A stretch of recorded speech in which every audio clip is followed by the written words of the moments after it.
and help us to be better Christians and soul winners for you. In Christ's name we pray. Amen. Good evening, church. What a blessing to be here at Adamsville. I have heard good things about this church for a long time, and I have heard many good things about your preacher. This is a blessing for my family to be with you during this lectureship series.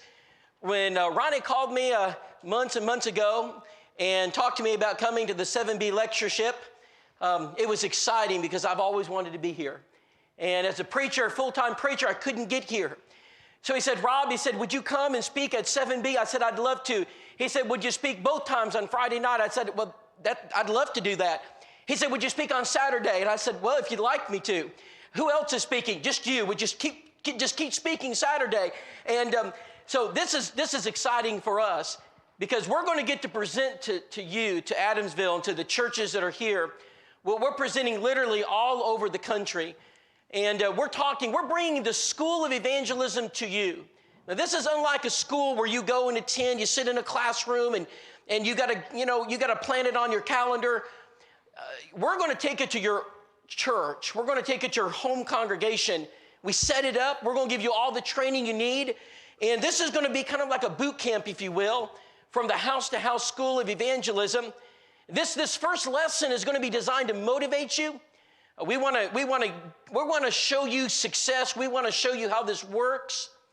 But I consider it a great honor that God has allowed me to step out of full-time preaching and to do nothing but travel around the United States and train churches how to be successful in personal evangelism. Again, I'm humbled by your presence tonight. If you've not already, I hope you'll meet my son Jared, my daughter Hannah, and my beautiful wife Nicole. They travel with me 99% of the time. So we're a family, we travel. And I know they would like to get to know you as well. Let me tell you about something free real quickly. This is called Reaching the Lost. This is not house to house, heart to heart. This is a brand new publication. It will be a 16-page magazine, the next issue. Then after that, 32 pages. It's growing quickly. Let me tell you why I want you to know about this. This is free. And this is a publication dedicated completely to personal evangelism. It has nothing but success stories, baptisms, Bible studies, techniques. Here's what churches are doing. You'll be in this publication. Every church we go to is in it. We're going to talk about what we do and what you're doing. We're going to give the reports 30, 60, 90 days out. We want to know what success you're having.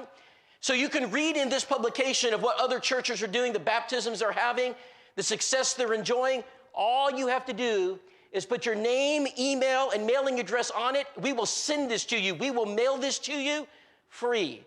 We don't want to charge. We want every Church of Christ and every member of the Lord's church to get this because this is the icing on the cake. This is why we're here. So we'll deliver it to your email. We'll deliver it printed to your mailbox, and you don't have to pay 1 cent. Evangelism is the centerpiece of reaching the lost, and we can't wait to share it with you. I've got a lot of things to say tonight, but I'm gonna wait to the end of this first session to do more housekeeping items. It's so good to be here. I want to commend the eldership here. Proverbs 11:30 says, the fruit of the righteous is the tree of life, and he that winneth souls is wise. There is not a wiser course of action you could have taken tonight than be here for this soul-saving seminar. There's nothing more important than reaching out to the lost. So this is why God in his infinite wisdom focused the church around personal evangelism. Friends, it is the purpose of the church to make known to the world the manifold wisdom of God. We are not the goodwill. We are the Church of Christ. Our job is to teach the lost. That's exciting. And there's no institution on earth better equipped to do it than the church. And so during this seminar, we're going to talk about how to do it. I want to lay out a map, a road plan. I want to show you where we're going. So we're going to start with this lesson called Let's Get Motivated, and I'm going to show you that this works. Because I'm going to assume, as I see with so many churches of Christ, most of you do not believe this works. Not in America. It works in Jamaica. It works in India, but it doesn't work here. I'm going to prove you wrong. Number 2, I want to focus our second lesson tonight on the Word of God. We do not have to abandon the Bible to be successful. And in fact, it is the greatest way to be successful And that lesson was centered on the Word of God. Number 3, tomorrow morning, I'm going to talk about how to get into a Bible study. You have a friend, family member, coworker, and you want to have a Bible study, I'm going to show you how to get into the study. Then we're going to talk about back to the Bible itself. We're going to talk about the method that we use called back to the Bible. And if you're a member of this church, every member of this church gets back to the Bible. When you walked in, you got it for free. And you got the personal evangelism workbook that goes with it. We'll talk about more later. Then I'm going to apply the model. I'm going to show you how this works in the real world. That is, real people with problems. So how do you overcome problems? And then after that, I'm going to go to another lesson called Let's Make the Application. I'm going to set it up for you. I'm going to set the plan up for the local church. How do you turn the local church into a personal evangelism machine? Then you're going to get an advanced lesson. I don't normally do this on my first visit, but I'm going to give you one advanced lesson, and it's going to be, is it my fault if they don't obey the gospel? So I'm excited to be with you, and it's time to get started. Brethren, the numbers don't look good. And so this first 5 minutes of this session is going to be a little bit difficult. In the year 2000, we had 13,155 churches of Christ. In the year 2009, we had 12,629 churches of Christ. In the year 2015, we had 12,300 churches of Christ. In 2018, we had 11,965 churches of Christ. Friends, we're declining. Churches of Christ are shutting their doors all over America. Any college university that is based on the Lord's church, like Freed Hardman, any brotherhood work like the Gospel Broadcasting Network or House to House, Heart to Heart, or any of these works that are depending upon churches of Christ, they can tell you we're shutting our doors. We're getting letters saying we're no longer operating. I had one preacher come to me after I did this seminar. He said, Rob, those numbers shouldn't really alarm you. All they tell us is that we're consolidating. See, little churches are moving to bigger churches, but that doesn't mean we're declining. I said, if that's the case, explain this. Year 2000, 1,265,142 church members. Year 2009, 1,224,404 church members. Year 2015, 1,180,000 church members. 2018, 1,128,279 church members. I don't care how you parse it, friends, we are losing. The churches of Christ are in decline. And I want to give it to you historically. So I'm going to go all the way back to the earliest records we have.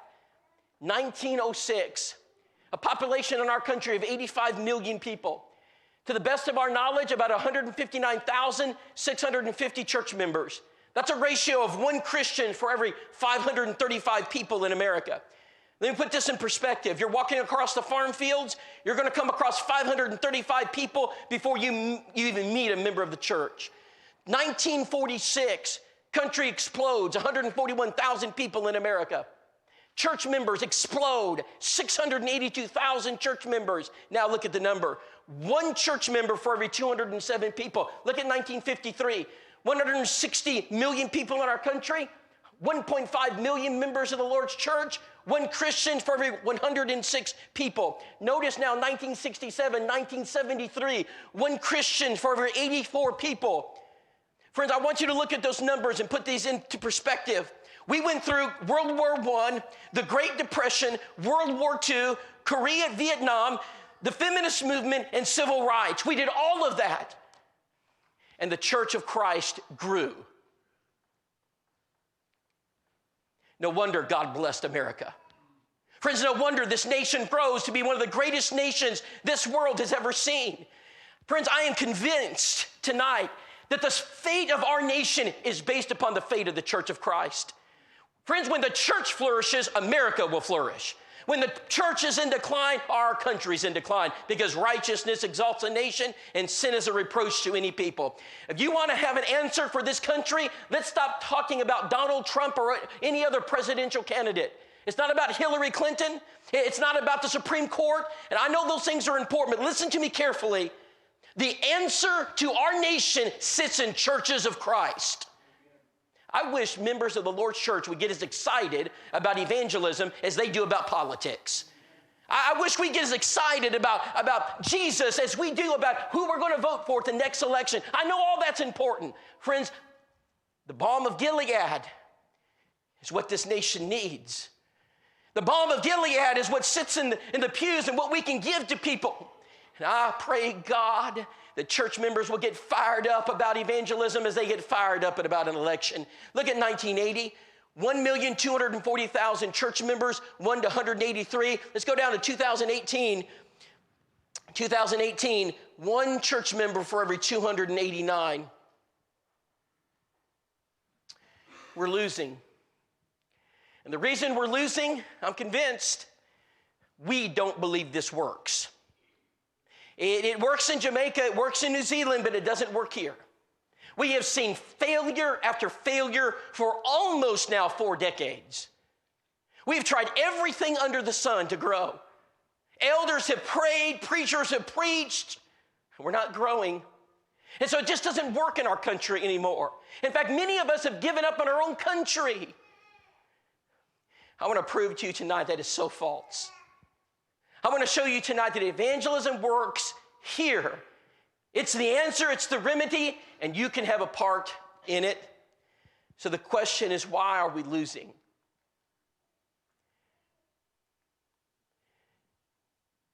Several years ago, I got a phone call, and his name was Chris Coyle. I don't know Chris Coyle, maybe you do. He's a gospel preacher. He was in Somerville, Tennessee, and he said, is this the preacher for Willette Church of Christ? I said, yes, sir. My name's Rob Whitacre. He says, good. He says, I got a young lady here at the church. Her name is Scarlett Mitchell, and she's been on me to have someone teach her parents the gospel. I said, well, great. He says, write this down. You write down the name of Jackie and Sheila Birdwell. I wrote it down. He says, I need you to go have a Bible study with Jackie and Sheila Birdwell. I said, wonderful. I mean, what preacher doesn't want that news? I said, what day do they expect me? Oh, he said they don't. I said, okay. When did they request the Bible study? He said, oh, they didn't. I said, how exactly am I supposed to have a Bible study with Jackie and Sheila Birdwell? He says, I have no idea, but I'm so glad I passed this on to you, and I'll let Scarlett know I did. Thank you.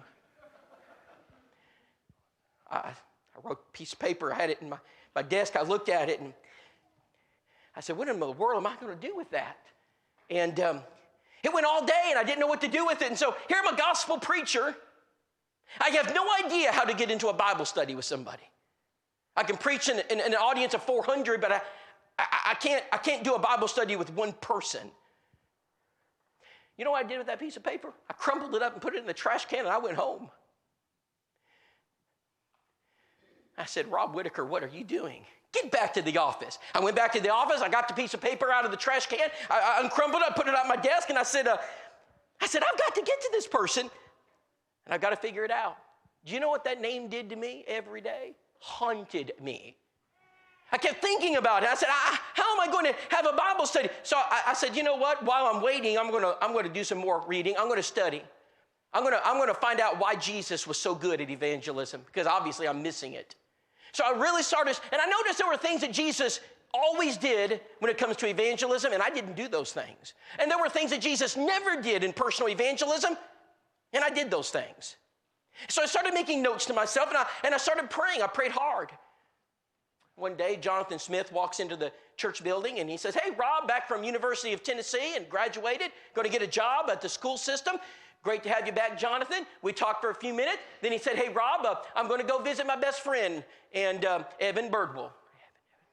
I said, is he related to Jackie and Sheila Birdwell? He said, oh, yeah, that's his mom and dad. They're like my second parents. I said, man, this is what I've been waiting for. I said, Jonathan, can I go with you? Go with me to visit Evan Birdwell? I said, yeah, I just need to, can I tag along? He said, if you want to. Got in the car, went down to the street. He knocked on the door. Jackie and Sheila opened it. I mean, it's like the lost son had come home. Jonathan hugged him. Almost tears were almost flowing out of her eyes. I mean, she was so excited to see Jonathan. And she peeped her. Who's that with you? Oh, it's a friend of mine's name's Rob. We need a friend of Jonathan's, a friend of mine. Come on in. She had the sweet tea poured. And we sat around the living room. 15 minutes, they talked. And then the quiet moment. It's the awkward moment. Now, who did you say you were again? I said, my name is Rob Whitacre. And I knew something about her daughter, Scarlett. I knew Scarlett had left denominational Christianity to become a Christian. So I said this to her. I said, My name's Rob Whitacre. I'm the preacher for the Willett Church of Christ, and I bet you have a question for me. Jackie? She said, the preacher for the Church of Christ is in our house. She said, I sure do have questions for you. And I mean, they left her tongue just like that. And I did something I'd never done before. I did not answer. Not her question, not directly. I did everything in my power not to give her an answer because I noticed something about Jesus. Jesus didn't answer questions, not the questions he was asked. So I would say, well, that's a great question, Sheila. I said, wonderful. And this went on for a period of time, and she finally stopped. She looked over at her husband, Jackie, and she says, Jackie, what is wrong with this man? He won't answer my questions. I said, Sheila, I said, you know what? I'm not a very good teller. I don't tell things real well, but if you'll let me open the Bible, I think I can show you an answer to every one of your questions. She says, you mean like a Bible study? I said, well, now you call it whatever you want. She said, Jackie, can we have a Bible study with the preacher from the Church of Christ? And Jackie looked over at Sheila and said, now, Sheila, I don't think it's ever wrong to study the Bible. And she says, I'll tell you what, you can do it, but it's got to be a secret study. No one can know. And I said, well, Sheila, I said, I want to make a counter proposal. I said, I believe in the power of prayer. And I've got a few men, they're my elders at Willett, and I want to tell them because I want them praying for us. She said, who are those men? And I said, well, Hugh Wayne Clark and Joe Lynn, and I know those men. I grew up. She said, those are good men. You can tell them they can't tell anybody. So I went back to the church building like I always do, and Sunday comes up, and I tell the church, now listen, I've got this Bible study going on, and I need you to pray about it, but I can't give you the name. And so we prayed about this Bible study. We prayed about it at every service. We talked about it. So Jonathan and I went back on that Monday or Tuesday, got into their house, and we're going to start that Bible study. I got up to the table, and before I get my first word out, I'm laying out back to the Bible. She stops me. She said, now listen, I need to tell you about my religious experience. I got my pen out, and I said, well, tell me all about it, Sheila.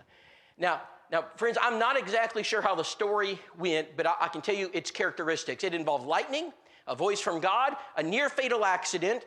It involved a religious experience. She was saved, and all this was coming out now. She's talking about all. I'm writing it down, and she stopped and she said, "You don't believe me, do you?" I said, "Sheila, that's not. I'm not here. I'm not testing your credibility." I said, "I really want to know how you were saved. This is good. Just keep going." She finished, and I said, "Now, Sheila," I said, "can we start that Bible study now?" She said, "Well, if you think you still want to do it," and I said, "I do." So we went through lesson 1. It's about the authority of the Bible. And as we're going through lesson 1, I mean, they're doing a great job. They're filling in all the answers or opening their Bibles. I could tell they were religious. They knew where Matthew was. They could find John. And so we're going through the material. When the lesson ended, Jackie said something to me. He said, "Rob," he said, "I really enjoyed this." He says, he says, "You need to know something about this. You know, my people have been going to the Missionary Baptist Church all of our lives." He says, and my wife, her mom goes there, and her grandmother goes there, and my wife started the Bible class program there. He says, "I'm their treasurer." He says, "You know what? I teach their Bible class, the adult class." I said, "Okay." He says, "Do you ever skip verses?" I said, "Skip?" He said, "Yeah, some verses I just can't explain." I said, "Well, I try not to do that, Jackie." He said, "I noticed in the study tonight that you didn't skip a verse." I said, I try not to do that." He said, "I really enjoyed it." I said, "I'm glad. Can I come back for lesson 2? He said, "You sure can." So Jonathan and I came back the next week. We lit a little time lapse so they can think about it. We come back. We get out lesson 2. Blue booklet is on the Church of Christ. We lay it out. We start going through it. Once again, even things that I knew challenged their religion. I knew they didn't believe that they should take the Lord's Supper on the first day of the week. I knew that. I knew they didn't understand the concept of the name of the church, the organization of the church, the worship of the... I knew there were a lot of things in that study that really challenged them. But this is what I saw. As long as it's in the Bible, they accepted it. No argument. We ended the study. I said, "Did you guys enjoy that?" He said, "Well, man, he said, I can see why y'all do that." We went back. I said, "One more study? Can we have one more?" He said, "Absolutely." So we go back, and when I get home, I'm telling Nicole and Hannah and Jared all about it, and as much as I can to the church, and we're so excited about this study. I said, "Nicole, I don't know much about the Missionary Baptist. What is a Missionary Baptist?" I said, "I got to call Scarlett." So I get Scarlett's phone number, and I call her. I said, "Scarlett, this is Rob Whitacre." "Rob Whitacre, you're having that Bible study with Mom and Dad. She says, do you think they're going to become Christians? I mean, she was so excited. And I said, no, Scarlett, I need some help. She said, what do you need? And I said, I need to know everything you can tell me about the Missionary Baptist Church. I need to know who they are. And I need to know why you left. She told me two things I'll never forget. I'm going to tell you one now, one later. One thing she told me, she says, Rob, she says, after I became a Christian, and she says, after I left, she says, my mom and dad came up to me and said, now, Scarlett, you know they're going to excommunicate you. We have to. She said, Rob, I couldn't wait. She said, they told me what day it was going to happen. The deacons are going to come over. They're going to sit in the living room, and we're going to have this little Bible discussion. She said, my mom and dad are going to be there, and I'm going to show them why I did what I did. I had my Bible ready. They came over. I was just waiting. Not one Bible question. Not one Bible verse. She said they read me a form letter telling me that I'm no longer a member of that church. They erased my name from the church roster, said something to Mom and Dad, and they left. My mother was beside herself. Jackie, why in the world are they not trying to win her back? We got to the house that night for the third study. Right before we walked in, Jackie and Sheila have a private conversation. This is what they said. Jackie looked over at Sheila and he said, Sheila, that little preacher's coming over, and he thinks we're going to join his church tonight. I know. He thinks we're going to be baptized. He says, Sheila, I've been a Baptist most of my life. He says, I'm going to die a Baptist. She says, well, I was born a Baptist. I'm a Baptist, and I'm going to die a Baptist. That was Sheila Birdwell. That was their conversation before I got there. We walked into that house, we sat around that table, and we started book 3. And like it always goes, it was smooth. But I knew when we got to salvation, it was going to be hard. So I got out one of my charts from the personal evangelism workbook that I use a lot, and I broke it down. We were on a page there and back to the Bible, and I spent about 20 minutes there, and I spelled it out. I mean, I made as powerful as an argument as I could for the necessity of baptism for the remission of sins. And I knew he got it. I mean, I knew Jackie saw it. You have to see it. I said, Jackie, what are you going to do with this? He looked up at me as serious as he could. He said, Rob, he says, I know exactly what I've got to do with this. And he says, I'm going to go do it. I knew what he was saying. Sheila did too. She looked over at him. She said, Jackie, you said we weren't going to do that. Jackie said, honey, we don't have a choice. I said, let's go. I said, everything's ready. He says, I can't, not tonight. I said, Jackie. So I used every persuasive verse I could come up with, and I used 2 Corinthians 7, Acts 26. I mean, went through all, James 4, and life is a vapor, almost outpersuaded me. He would not budge. And I said, man, what is wrong? Jackie, why won't you obey tonight? He said, Rob, I can't.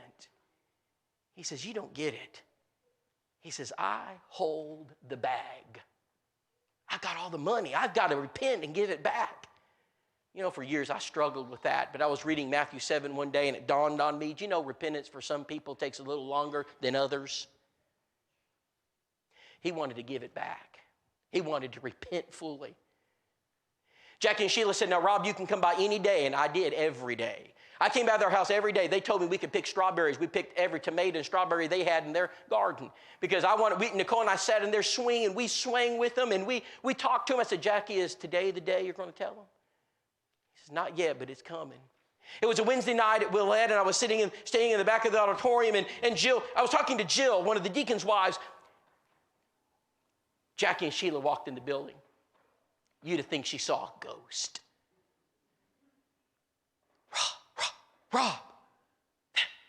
Rob, that's Jackie Birdwell. Rob, that's Sheila Birdwell. They're in the church. Rob, is that the couple you've been studying with? I said, it is. She says, I can't believe it. And that's our problem. We don't believe it. We really don't believe this works. It'll work for your children, probably. But not for your neighbor. It don't work for average people out there. They're not going to change. It doesn't work in America anymore. At that very moment, I knew we have a problem. Our church members don't believe this works. They're just an anomaly, aren't they? They're just one in a million. I'll never forget that Wednesday night after the invitation when Jackie and Sheila walked up. And they made that good confession. And they were baptized into Jesus Christ for the remission of their sins. It changed Willette that night. It changed us. Just a few months later, Jackie's in the pulpit giving a Wednesday night invitation for the Lord's church. This is their son, Evan. I want to introduce you to Evan. And this was his girlfriend, Amy. And so as soon as they become Christians, I said, Jackie, we've got to teach Evan. Evan lived downstairs, but he would pass by the Bible study, stop, listen, go downstairs, come back upstairs and listen, go downstairs. I said, we've got to teach Evan. And he said, oh, Rob, Evan doesn't work like that. I said, well, of course he does. I said, we've got to teach Evan. I said, Jackie, I'll take back to the Bible. He said, it won't work. I said, Jackie, you take back to the Bible. It won't work. And I said, Jackie, we've got to do a study with Evan. He said, Rob, you don't understand. He's just not wired like that. I said, do a reverse Bible study. Sit down with Evan, explain to him why you did what you did. He'll learn the gospel through you. And he said, it just won't work. Sheila looked at Jackie and says, Jackie, of course it will work. Rob, go teach him. So I went to Evan. I said, Evan, you like the airplane, don't you? I'm a pilot. And I said, yes. I said, how about I take you on an airplane ride? I'll take you around. We'll fly around. He said, love to. And I said, we'll spend the day together. So I got him out to the airport. We got in the plane, started flying out to the lake. We flew around Dale Hollow, and it was a beautiful day. And we landed at another airport and took off again, got home. And I said, Evan, can I take you out to lunch, my treat? He said, well, love to. I mean, this has got to be the guy's greatest day in his life, right? I mean, he's got a free airplane ride, he's got a free meal, and this is a college student. This has got to be a great day. And so we sit down in the subway, and how can he say no?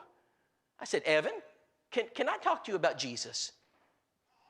He says, don't want to talk about Jesus. I said, excuse me? Yeah, he said, I'll let you know. I don't want to talk about him right now. I was blown away. I said, how in the world could he say no to that? And so I didn't really know what to do. So I went off a few weeks later. I'm at Bible camp. I get this phone call from Amy. I don't know Amy. It's barely could pick her out when I see her. Rob? I said, yes, this is Amy. Amy who? Scarlett, his sister, gave me a book called Muscle and a Shovel. I read it. I think I'm going to hell. I need a Bible study. I said, absolutely. I said, you just pick the day. I mean, that's a conversation I'm ready to have. And I said, you pick the day. She said, well, I just have one condition. I said, you name it. Got to study with Evan too. I said, Amy, Evan doesn't want to study the Bible. I know, but that's your problem. You got to study with Evan too. I said, okay. I said, I'll tell you what. You go tell Sheila, make one of her Sunday suppers, and invite us over, and make sure Evan knows this, that we're coming over to eat and have a Bible study with you. He'll stay, and we'll have the Bible study together. How's that plan sound? You got to have a plan. She says, sounds great. So we had it all worked out. We came over to the house, ate the lunch, and sat down, passed out back to the Bible. Evan's sitting there. Evan sees back to the Bible. Evan gets up, turns around, walks out of the house, gets in his Mustang. I could hear it turn on. He goes down the street. Jackie's over there in his easy chair reading the newspaper. Sheila's crying. Jackie looks over and says, I told you this wouldn't work. I said, Amy, we need to have that Bible study. She says, I know. So we opened book 1, and we went to John 8:32. We started going through page 1, and I hear that noise, that Mustang engine. I could hear it coming. And I saw Evan pull in, and he opened the door, and he came right to the table, and he sat down right in front of me. Scarlett had come all the way from Somerville, 4 hours. She's sitting there, and she said, oh, Evan, you need one of these. She gives him a back to the Bible. Evan pushes away the back to the Bible. And now Amy said, now you need a Bible, Evan. He pushes the Bible away. He said, I just want to listen. And he did. By the end of the study, he's answering questions. I knew what the problem was. He didn't want to be embarrassed with his sister and mother. And so when they left, I looked at Sheila and Jackie. I said, Sheila and Jackie, I said, I need him in my home. And Scarlett, there's no way your family will ever be able to repay you for what you've done, but you need to go home too. And I'll keep you updated, I promise. We went into study number 2, and he took the Bible back to the Bible and pen. He is brilliant. He answered every question spot on.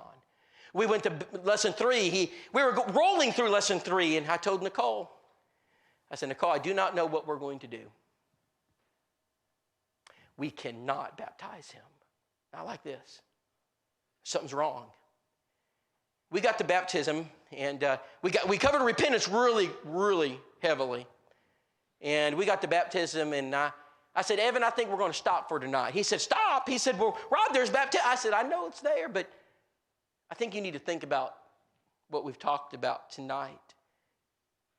I'm going to tell you the rest of that story in just a minute. This is Ed Goolsby. Ed lives across the street from the church, and we just moved into the house right across the street there from Ed. And I have a dog. Her name's Rue, and Rue's a bird dog and hunting dog, and anything that moves, Rue chases. I don't have time can't chain the dog up. I'm moving. I don't have time to mess with the dog. So I go to Lowe's, and I buy the invisible fence, and I said, this will solve my problem. And I read the manual. It says, take 6 weeks to train dog. And I'm like, I don't have 6 weeks. So I turn the thing to maximum power. She'll get it. And so she sees deer come right across the back field, and she sees deer, boom, there she goes. She hits the perimeter, and it lays her out. I mean, she's just doing this. The kids are small. They're running, Daddy, Rue, and they're running after her. Don't touch the dog. And it stops, and she darts out right to the house of Ed Goolsby. I've been told Ed is cranky. Do not bother him. He is grumpy. I've got to go meet Ed. I got to crawl under his house and get my dog.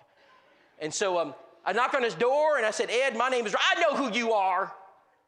I said, Ed, my dog is under your house. Yes, I hear her. Did you shoot your dog? I said, no, Ed, but can I go get my dog? Go get your dog. So I get the dog, give it to the kids. Dog's fine, by the way, not harmed. PETA is okay. It's all right. And so any case, I said, this is a great opportunity. We're going to Bible study. I mean, I can hear, Ed, I'm the new preacher for the church. I know who you are, and if I need you, I'll let you know. Boom, shuts the door, locks it. Terrible first impression. I said, no, this is a failure. But I never give up on people. I want you to listen to me, church. Don't ever give up on people. 6 months passes, and we're passing out house to house, heart to heart. And I said, James, he's a new convert. James, you work for the volunteer fire department. He says, yes. Ed works for the volunteer fire department. Yes. Go give this to Ed. Go give this to Ed. He likes you. So I'm somewhere else. I'm miles away. I get a phone call. Rob, this is James. Hey, James, Ed wants to see you right now. I said, oh, no. Where does he want to meet you? At the church building. So I go over to the church building. There's Ed. And he's crying. I said, Ed, are you okay? He says, no, I'm not. My doctor says I have cancer, Rob, and can we do that Bible study now? I said, absolutely, Ed. And we did, and that's Ed right after the baptism. That's Charles and Mary Hunt, and we have another couple. We're passing out house to house. We're in hollers and deep hollers, and this house is way on top, and they have really vicious dogs barking, chained up, and little Betty McCarter and Melanie Allen are walking, and they see the big house and hear the dogs, and it's frightening, and Melanie looks over at Betty and says, Betty, remember Rob talked about the Passover? I think we should observe it now. And she says, oh no, this could be the one. So they walk up the hill. Charles Hunt sees them coming. Mary, the Jehovah's Witnesses have come again, Mary. I'm ready for them this time, Mary. Mary, get ready. They're coming. Boy, and Charles, he is stirred up. Mary, get ready. Barry. And so they open the door, and he sees house to house, heart to heart. Mary, house to house, heart to heart is here. Oh, this is exciting. Mary, it's not Jehovah's Witnesses. Come on in. Y'all sit down. Mary, we love this publication. We read it every time we get it. And they sit down and talk, and Betty says, would you like to know more about the church? He said, I sure would. When would you like? He says, right now. Where would you like to do it? We'll go to the church building. And Betty says, what should we do? We need to call Rob. Rob, we've got somebody here who wants to meet you. So I leave. I go to the church building. There's Charles, Mary, and their son, Barry, and they're all in the library. I said, well, let's do a Bible study. I start the Bible study. They didn't want to stop. And we're going through all the verses. I mean, this is amazing. Until we get to salvation. Mary's lip pierces up. She just shaking. She hits the table, and she rolls away from the table. I thought it was like from here to the door. Charles, where's Mary going? I don't know. But I'll find out. So Charles gets up to the table, goes over to Mary. They have a discussion. I'm thinking this is not good. They come back, and Charles says, Rob, Mary's angry. I said, why, Charles? She wants to know why she's been in this church all her life and no one told her she needed to be baptized. And she says, why did they never tell me? Show me these verses in the Bible. I said, Charles, I can't explain that, but I know we can fix it right now. And we did. We baptized all three of them. This is Ronnie Rhodes. Ronnie sat in our pews for 30 years. He's the spouse of a Christian. He's probably more faithful than some members. I was feeling guilty because we were baptizing people left and right in the community. We had people in our own pews we haven't touched. I said, I need a Bible study with Ronnie Rhodes. Ronnie had surgery, so I went over to his house and I visited with him. Ronnie and I always talked. I would sit in the pew, visit with him, but I'm in his home now. And we visited, and Ronnie, man, he's an excellent carpenter. Guy makes everything. I didn't know this. And I said, man, Ronnie, you are so talented. He said, I do a little here and there. I said, wow. And Ronnie, I said, we've been here a long time with you in Maryland. I said, would you like to come over to the house? My wife's a great cook. I said, why don't you come over to the house and we'll cook dinner and just visit? He said, I'd love that. I leave the house. I called Marilyn. I said, Marilyn, Ronnie wants to come to our house. He does? I said, yes. Next Monday, 6 o'clock. She said, well, that's great. I said, it is. And so Marilyn and Ronnie come over to the house, and I said, Ronnie, could I talk to you a little bit about the church? He said, well, of course you could. I brought out back to the Bible. And no, actually, I brought out this called Does It Matter? It's the one study method. Ronnie's heard 20 years of sermons. So this is back to the Bible in one lesson. I said, let's open that up. And he opened it up, and we started. We walked through it. Ronnie's answering all the questions almost before he reads the scripture. And I said, Ronnie, I said, you know what it says? I said, why haven't you obeyed? He said, oh, Rob, you don't understand. He says, my family's all Baptist. My brother's a Baptist preacher. And I said, I may not understand. You're right. But I know who does. You do? I said, yes. I said, you see, his family didn't believe him either. In fact, his family rejected him. He was the greatest preacher who ever lived. He was? I said, yes. And in fact, I'm not even sure when he died, his family was there. I think his mother was. But he was faithful. He never got discouraged. And because he didn't get discouraged and because he remained faithful, later his brothers became Christians, and they wrote the book of James and Jude. If Jesus could do it, Ronnie, I think you could too. And he did. And then there was Billy. Billy sat in the pews for years, and people were afraid of Billy Hudson. I'm about to have ACL surgery, and I know I'm going to drive by Billy's farm. I'm going to drive by his farm 2-3 times a week. I said, I'm going to do to Billy what I do to everybody else. We're going to get a Bible study going. And so I stopped by Billy's house, and we talked about corn prices and bean prices and combines and tractors and acreage and neighbors that don't respect your property lines and barns and we talked about gardens, and I got so many good. Francis always gave me garden vegetables, and we talked about a family and the country, and I did this for weeks and weeks and weeks. And I was sitting there, and Billy said, Rob, can I go get something out of my barn? I'll be right back. I said, go ahead, Billy. I looked at Frances. She's sitting right next to me. Frances, today's the day. We're going to have that Bible study. She cried. She cried. She said, Rob, I've been waiting for this all of my life. Billy walks back in, and he notices Frances is crying. Frances and I prayed about Billy. And Billy sits down and looks. I said, Billy, I've got something to tell you. I said, do you think it's strange that the preacher for the Church of Christ has been at your house twice a week for 3 months? I reckon it's never happened before, Rob. And I said, Billy, I really want to talk to you about the Lord. He stood up. He walked over to me, and he looked at me, and he said, I stood up. I've been needing to do this for years. And he hugged me. I said, I have the best cook in Macon County that lives in my home. She'll make you a fresh meal that you can't believe Monday if you'll come to my house. He said, I'll be there. We ate that meal, and we sat around that table, and Frances, she's so excited. And I said, Billy, let's open our Bibles. Can I show you what a 70-year-old man looks like when he opens his Bible and he knows he's lost? He shook. Nicole gently put her hand on his Bible and said, it's okay. And we went to John 8:32 and we read it. And he stopped shaking. And he answered the questions. And that's what a 70-year-old looks like when he's baptized. We had 5 of those in the church. We baptized every one of them in 6 months. When I got to Jacksonville, first thing I asked for, I said, who's in your pew that's not a Christian? I want to know who they are. Give me the list. And his name was Jerry Conley. He just married Ella Sue.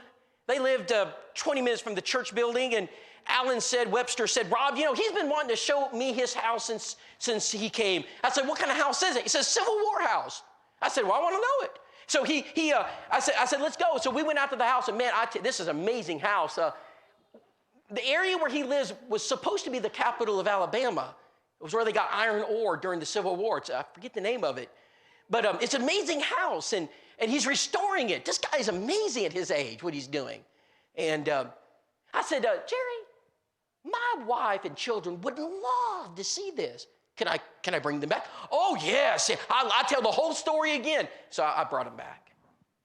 And he told the whole story. When we got into the kitchen, do you know what Ella Sue had? An apple pie just waiting for us. And we ate that apple pie together. I said, Jerry, would it be okay if I talk to you about the church of Jacksonville for a few minutes? Oh, sure. I got out the Bible study method. I just pulled it out. Got out, doesn't matter, actually. And I started going through it. And Jerry stopped me at one point. He said, I didn't know that. I didn't know that about baptism. I thought you were saved before baptism. And he couldn't get to the church building fast enough when he realized he was lost. There he is after the baptism. Someone says, well, why are you doing this? What motivated you? I want to tell you one more story. And I told Ronnie I'm not very good at the clock. I can't see what time it is, but I'm going to tell one more. I guess I can. But his name is Mel Hutzler. And when I was growing up, he's my best friend. And I asked my dad one day, I said, why in Mel's house does he have crosses everywhere? Why does he have pictures of Mary? They're everywhere. And he has this altar in his front yard. What is he doing that? Oh, Rob, he's a Catholic. I said, what is Catholic? He says, he explained it to me. I said, Dad, I want him to be a Christian. He says, teach him. So I did. I did this for years. We'd come into the house, go into my room. I said, we'd study like Acts 8, going down into the water, Philip the eunuch, Peter's married, and upon this rock, and call no man your father. And we went through all and finally, this was years in the making. Mel's a senior in high school. And Mel says, Rob, one day, he said, I want to be a Christian. And I was so excited. I said, that's great, Mel. And he said, but you have got to talk to my dad. And I said, Mom, Dad, guess what? Mel wants to become a Christian. He wants me to talk to his dad. I'm going to go convert his dad. I'll be back. Well, I went down to the house, and I opened the Bible up. Mel's dad sat about where Ronnie sits, and I'm about here. That's how it felt. And Mel's over there by his dad. And I said, Mr. Hutzler. And I went to I did everything I did with Mel, but it didn't work very well. In fact, at one point, his dad got so angry, he stood up and he pounded the table with his fist, and he reached into his wallet, and he opened it up, and he pulled out all the cash he had. He crinkled it up, and he threw it at me. He says, you can have all my money, but you leave my son alone. You'll never speak to him again. Get out. I was devastated. Mel walked me out of the house. He said, Rob, I'm so sorry. I got to my house, and I walked in the door, and I crawled into my mother's lap, and I cried. Because I just lost my best friend, and I didn't know if I'd ever have it again. My parents consoled me. And the doorbell rang. It's 9 o'clock at night, so I went up to the doorbell, and Dad kind of gingerly, we live out in the country, so a little bit concerned about this 9 o'clock doorbell. But we opened it up, and on the other side is Mel with 2 suitcases in his hand. He said, my father said I had a choice to make, live at home and be a Catholic or become a Christian and move out. He says, I choose the Lord and I have no place to live.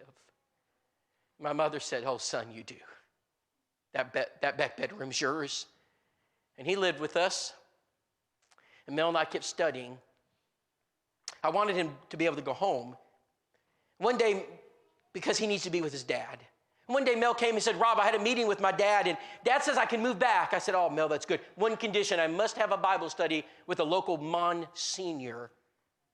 Monsignor. I didn't know what that was. I said, what the He said, that's one level up from a priest. I said, this is so exciting, Mel. Dad, Mom, we're going to convert the whole Catholic Church. I said, this is great. I said, man, we're prepared now. And we studied our Bible every day, and the day of the Bible study, I got the stomach bug, and I said, Mel, we can't do that today. Reschedule. He said, Rob, I've been meaning to tell you this, but I need to do this alone. I said, no, Mel, you can't go up with the Monsignor. He said, yes, I can. He said, it's all right. He left the house, and my heart felt like empty. And he went to that Catholic church, and the Monsignor was in the office, and Mel said to the Monsignor, he said, now listen, he said, Mel said, I have some questions. In Acts chapter 8, and he said, oh, you don't need that book. He said, well, but in Acts chapter 8, he said, now, son, you don't need to quote that book to me. But Mel said, now listen, but in Acts 8, so the Monsignor gets up and takes the Bible out of his hands and puts it on the table now. Mel picks the Bible up and opens it back up. He said, now, and the Monsignor said, now listen, I told you we don't go by that book here.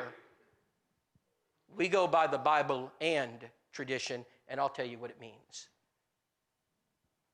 And Mel looked at him and he said, this Bible study is over. You've told me everything I needed to know.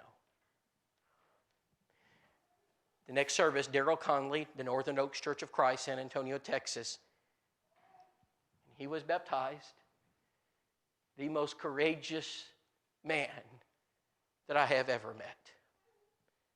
We went to school together to preaching school together, and today he's a preacher at the Northern Oaks Church of Christ where he was baptized. And every other year we go to Jamaica together.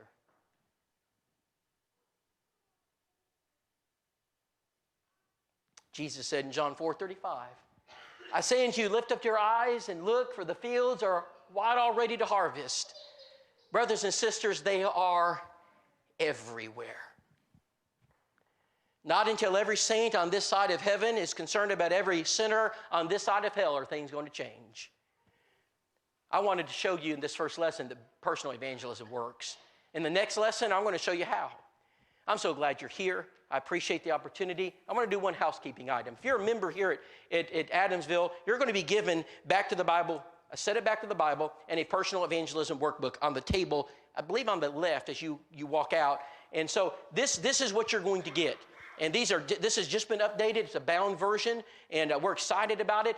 It's got all my charts, and in the first half of it tells you how to be an evangelist, how to have a Bible study, how to get into a Bible study, how to be successful. The last half are charts. If you're not a member of this church, they're located on the table. My family is going to make their way back to the table, and they will take care of you. It'll be, I promise, the best investment you ever make. We're going to be referring to this the whole seminar. So if you have this in your hand,